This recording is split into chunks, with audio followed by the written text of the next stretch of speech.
Baggedmilk, Oilers Nation, big game last night. We should probably make sure we cover that right off the top, because if you were watching any sports headlines from the Toronto sports media, they got a win last night from the Leafs, so they actually didn't cover any of the Oilers. 4-point night for O'Reilly, so nothing else matters. Well, they're going to win the Cup this year, so that's the focus. They ran out of time to. Big night for the Oilers last night. Leon's 700th and Connor's 800th point. Yeah, and the fact that they did it on the exact same goal, it's just kind of how those two operate, isn't it? Yeah. Nugent Hopkins set a career high with 70 points. Connor hit 800. Leon hit his total. So it was interesting to see that all three of them kind of touched a goal and set milestones in their own way. It was a weird night. It started off slow, but man, third period was fun. They ground out a. Here's that. Here's the thing about. I mean. People in Edmonton are aware that if you turn on Sportsnet or TSN, they're going to spend the first 25 minutes of their 30-minute program talking about the Leafs, right? Yes. But what we're witnessing right now with Connor last night was just disgusting. Like, he was just disgusting last night. He was so good. He it seemed like after 40 minutes, the Oilers only had 10 shots on goal, and you were just like, oh no, is this going to be another one of those games where they play down to their competition? And they just looked bad. And then in the third period, like you said, Connor just is like, you know what, not today, and turned it on himself, and just the puck was on a string, and he was dancing, and he was doing basically whatever he pleased. And even his empty net goal was fun to watch. He lobbed it up in the air, and it just beautifully bounced into the net. So yeah, he was in one last night, and he's a lot of fun to watch. He's such a treat. And as funny as they were announcing, it's like, oh, Connor McDavid hits 800 points on his career. I'm like, wait a minute. He hit 700 this season. Yeah. Like, he's passing milestones in single seasons. He's out of his mind right now.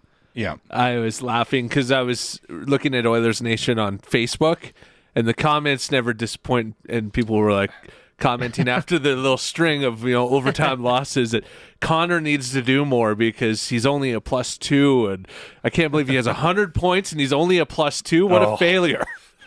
What a disappointment! If you ever want to entertain yourself, just jump into our Facebook page and dive into the comments. There's some wild shenanigans going on in there on a daily basis. I will say this though, I mean, with the 3 games previous to last night going into overtime, and I mean, obviously, the fact that they were able to get a point from each of those games is good, right? Especially with how tight the Pacific Division is right now. So I want to focus on the positive. But this team has to be wondering, they should not be losing in overtime. When you have that firepower and you throw 3-on-3 out there and you got Draisaitl and McDavid, I mean, you can't lose. You should not be losing those games.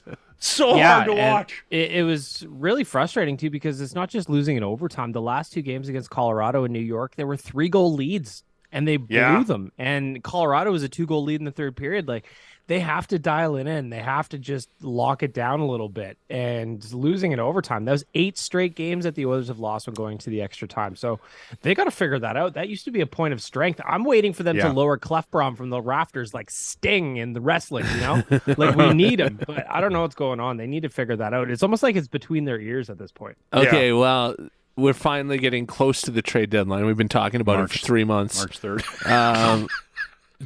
Well, how on earth would they ever fit Erik Karlsson into the salary cap? I can't figure that out. You got to move this. You got to move that. Bits and bytes. I'm move so them from confused. Column A over to column B. I was saying to Locke this morning, like, I have no idea how the salary cap works, because how do the Leafs all of a sudden just add Ryan O'Reilly? Like these, and they're going to add, no problem, we'll get Karlsson in there. It's like listening to my grandmother explain bridge. Yeah. So to make it work, the Oilers would have to send out at least probably Tyson Barrie and Jesse Puljujärvi, and then have a third team retaining some salary, just like the Leafs did with the Minnesota Wild on getting Ryan O'Reilly.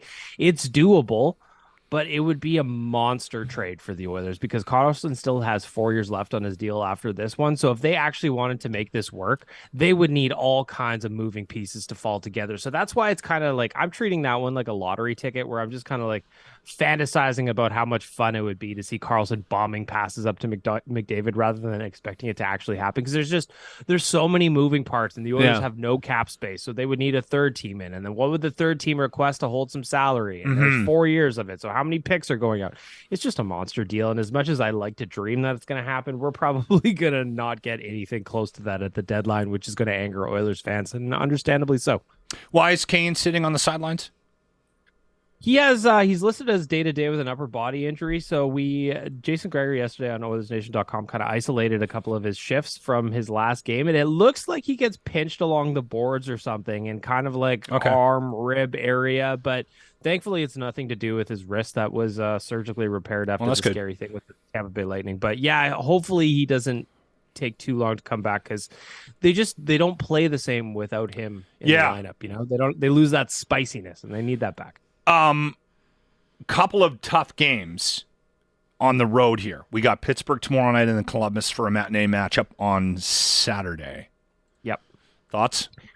So I'm looking at these two games as games that the Oilers they can have. Like, Pittsburgh right now has lost their last 3 games as we speak this morning, and then Columbus is just generally terrible. So I see this as an opportunity for the Oilers to pick up 4 more points against 2 teams. One, the Penguins, they could burn you if you're not ready to play, but they're also not playing at their best. Columbus, they're just terrible. So they lost to Columbus when they were here a few weeks back at Rogers Place. They need to repay the favor when they're down there in Columbus this weekend. But again, another 10:30 a.m. start. I don't know that I'll be holding my breath that the Oilers are going to perform at their best. We know how they do in matinees. Yeah, that's true. Yeah. That was exactly what I was thinking. Do you want to give the how's the Toronto trip doing? We have got 2 spots left. Okay, nice. All right. And then I also want to invite you guys on this call while I'm talking to you to the nation's 15th birthday party. That is March 18th. Grant, you're going to have to do a little hair of the dog after St. Patrick's Day. Well, I was going to say we're in a curling bonspiel that weekend. We might have to hit it up afterwards. Absolutely. It's going to be a long day. So March 18th, that's the Saturday. Grant knocked up his bride, so we got a DD, so she can drive us around. All right. Good for you, pal. Kick a goal. Where's the party? We're doing it at the Pint downtown. So you're going to get your tickets for it. How is it? nationgear.ca. Jimmy and I were at the 10th anniversary, and then we had to do a photo shoot the next morning. I remember that. That's why in all our billboards we were sweating. Well, and pasty white with black raccoon eyes. And if I remember correctly, I shaved before the photo shoot, and I was bleeding out because I was still drunk from the night before. Blood was very thin. Yeah. He bled till Tuesday. Baggedmilk, Oilers Nation, thank you for your time, my friend. Thank you. The Locker Room, weekday mornings on 95.7 Cruise FM.